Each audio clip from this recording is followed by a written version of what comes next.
natin ngayong tanghali, ngayong hapon. Thank you po, maraming po salamat sa dumating niyo. Antayin namin ang magandang performance mo dito. Yes, abangan niyo. Grabe, grabe. Abangan niyo.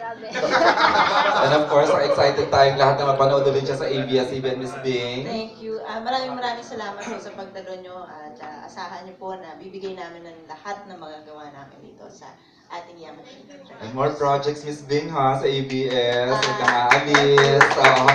Miss Angel Asuki of Dreamscape. Thank you for joining us this afternoon. Ayun, we promise to give you a very nice Once Upon a Time.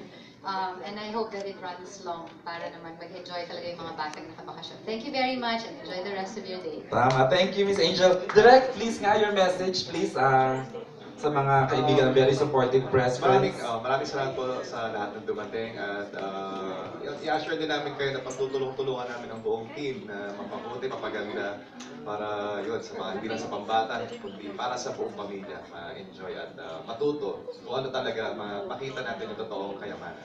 Ayun, ganda na na. And of course, Direct, Sir Nani, but Thank you very much na dumating kayo at salamat sa suporta ninyo. Nagpapasalamat din ako sa Dreamscape for casting me again in one of their beautiful projects. Good to have you back, Sir Nani, of course. And of course, Mr. Eddie Garcia. Mr. Eddie. Maraming salamat sa inyong pagdalo. At ako nagpapasalamat sa Dreamscape for giving me this project. At sana po matulungan nyo kami mai-promote ang Yamashita Treasure. Yay, thank you, Will, definitely. And of course, Julia Bebe. Of course, thank you po ulit sa oras nyo na makasama kami ngayon. Thank you, Sir Deo, sa Dreamscape po. And sisiguraduhin po namin na hindi lang po mga batang may kapupulutan ng aral dito sa show na to, kundi pati rin po tayong lahat. And ang sarap lang po ng pakiramdam na magpasama sa ganito kagandang cast ng Once Upon a Time, na nung noon, lagi lang ako nanonood ng Once Upon a Time, and then ngayon, makakasama ko na po yung magagaling na artista. So, yan po. Dagdag ko lang po, this is the most awarded children's program in Philippine television. Sobra po ang awards, magka-present tayo ng mga, sobra, international, both local and international.